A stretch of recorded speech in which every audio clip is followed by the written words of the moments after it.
Good afternoon everyone, and welcome to this absolutely stunning day.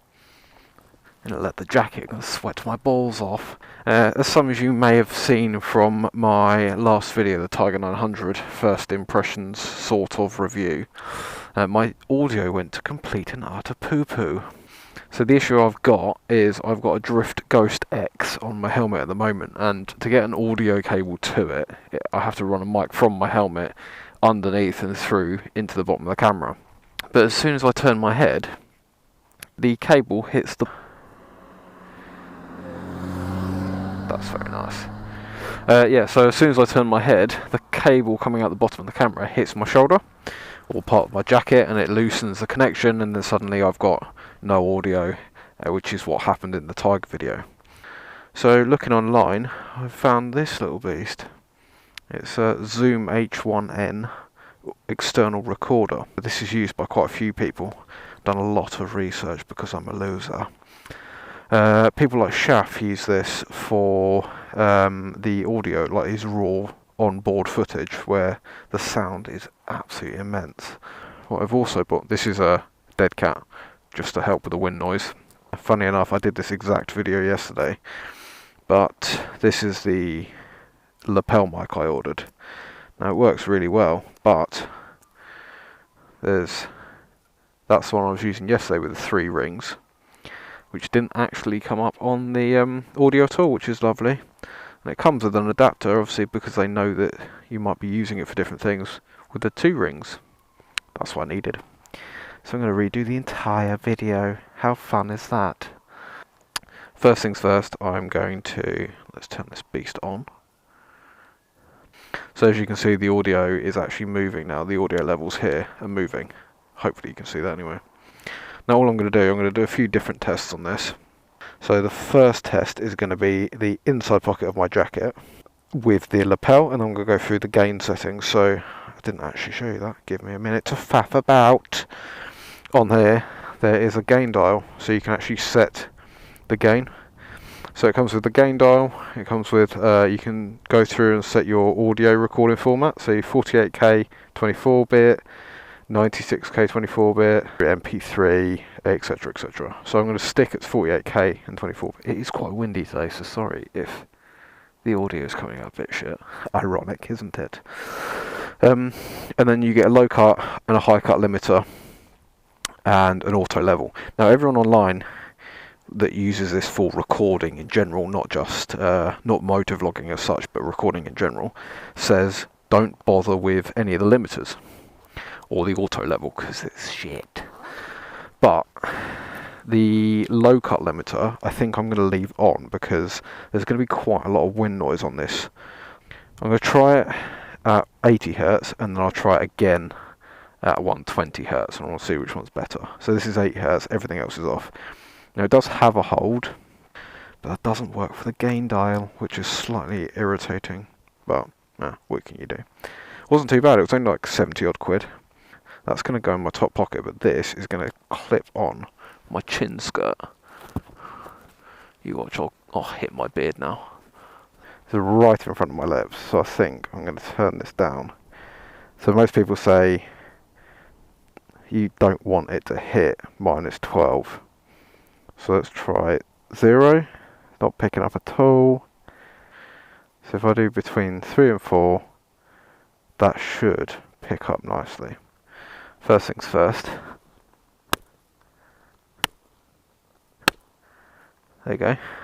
A lovely little peek in the audio. Faffage. Lots and lots of faffage. Sweet. Okay. So still on the camera's audio at the moment.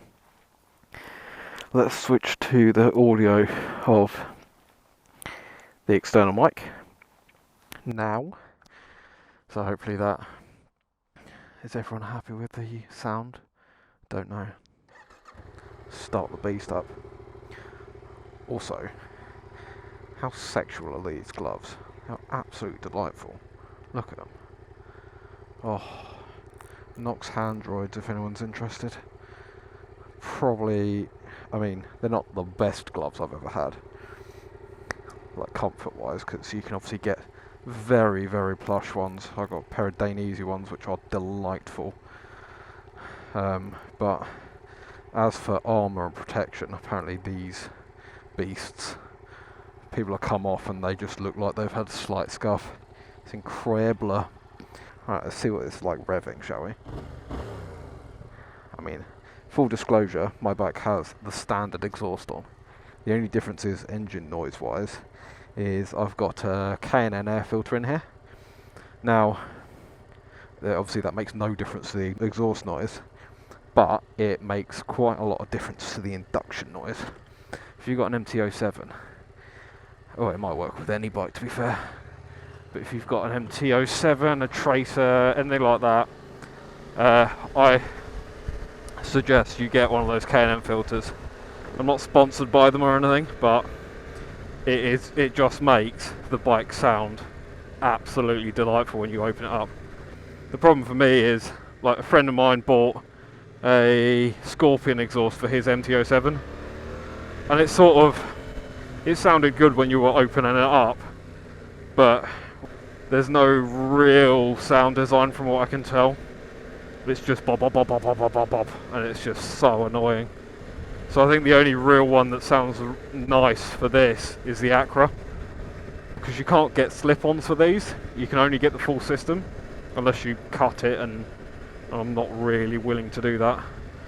It's just like, it's 800 quid. I'm not paying for a bike that's a commuter predominantly and a touring bike. I do not want to spend 800 or 900 quid.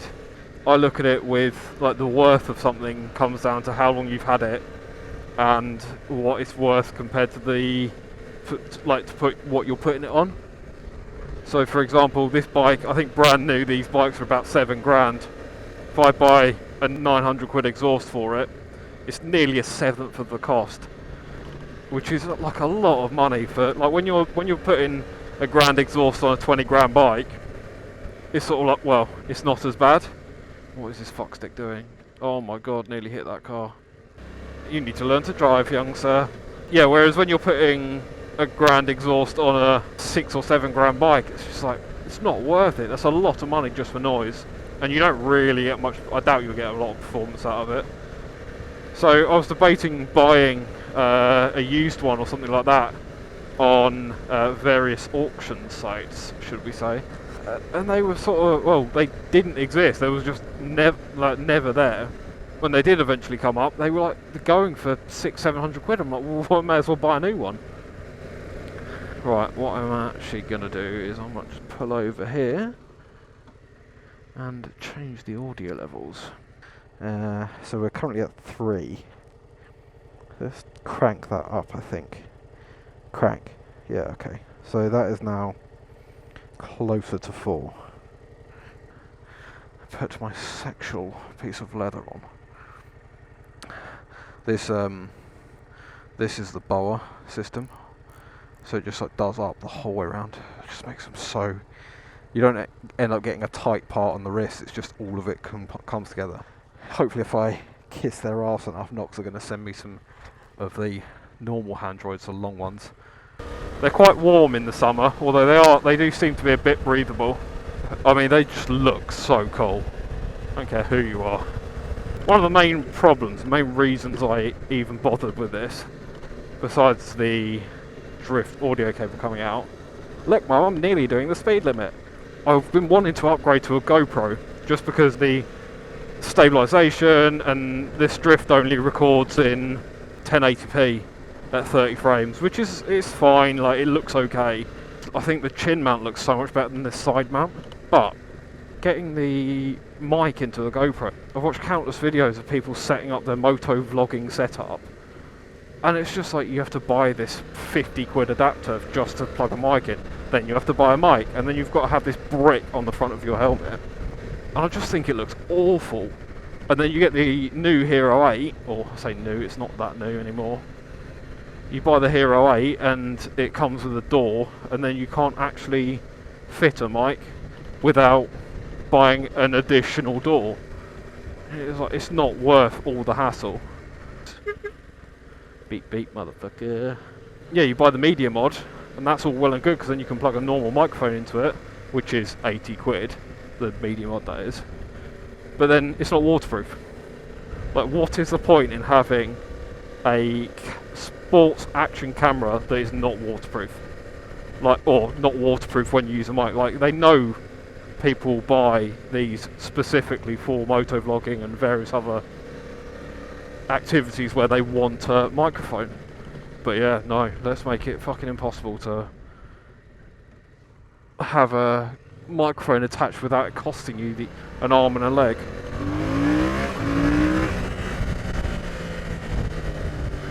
I'll stop ranting now, sorry. Robbery bottom, oh, robbery bottom lane. What I've also got is I've got the R30 Krieger rucksack, which is a fantastic rucksack, by the way.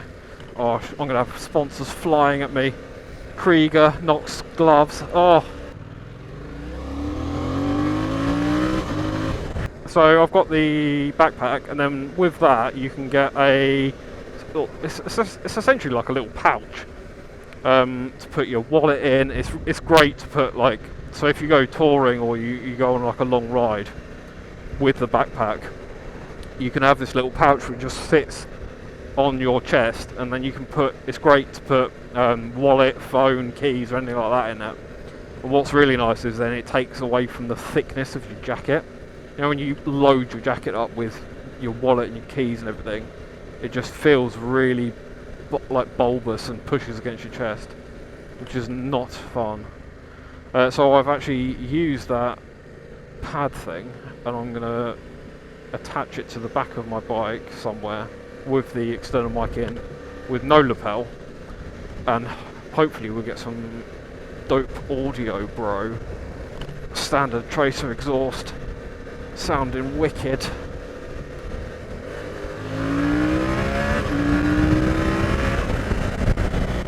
I don't know whether you hear that, but